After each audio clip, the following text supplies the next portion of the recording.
আচ্ছা, বলুন তো, আগে থেকেই পানি ভর্তি একটা গ্লাসে আপনি কি নতুন করে আরো পানি রাখতে পারবেন?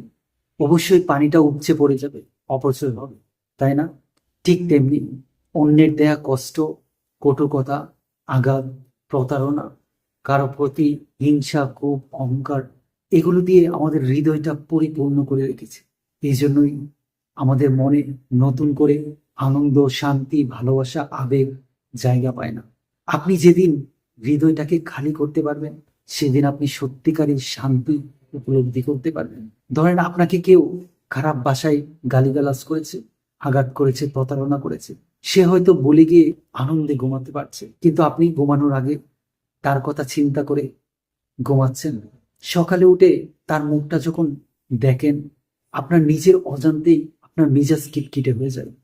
বর্তমান মেডিকেল সায়েন্স বলছে, আমাদের মেজাজ যখন খিটখিটে হয়ে যায়, রাগ, ক্ষোভ, অ্যাংজাইটি যখন বেড়ে যায়, তখন আমাদের কর্টিসল হরমোন রিলিজ হয়। আর এটা কিডনির জন্য সবচেয়ে মারাত্মক ক্ষতিকর। বড় একটা গবেষণা বলছে, হার্ট অ্যাটাক বা হৃদরোগের মেইন কারণই হচ্ছে মানসিক চাপ, অ্যাংজাইটি, দুশ্চিন্তা।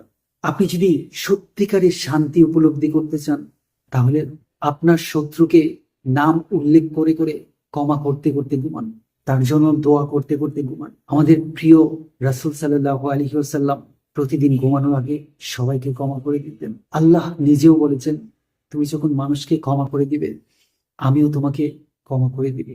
নিজেকে হালকা করতে সিজদায় লুটিয়ে পড়ে সবাইকে ক্ষমা করে দিন, নিজেকে ক্ষমা করে দিন। দেখবেন আপনার হৃদয়টা অন্যরকম এক প্রশান্তি লাভ করবে। তখন আপনার যে ছোটখাটো কাজে আনন্দ খুঁজে পাবেন, ভালো লাগা কাজ করবে।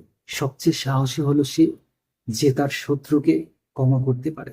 ভিডিওটা ভালো লাগলে অন্যের সাহায্যে একটা শেয়ার দিয়ে ভালো কাজের অংশীদার হতে পারে। Thank you. আসসালামু আলাইকুম।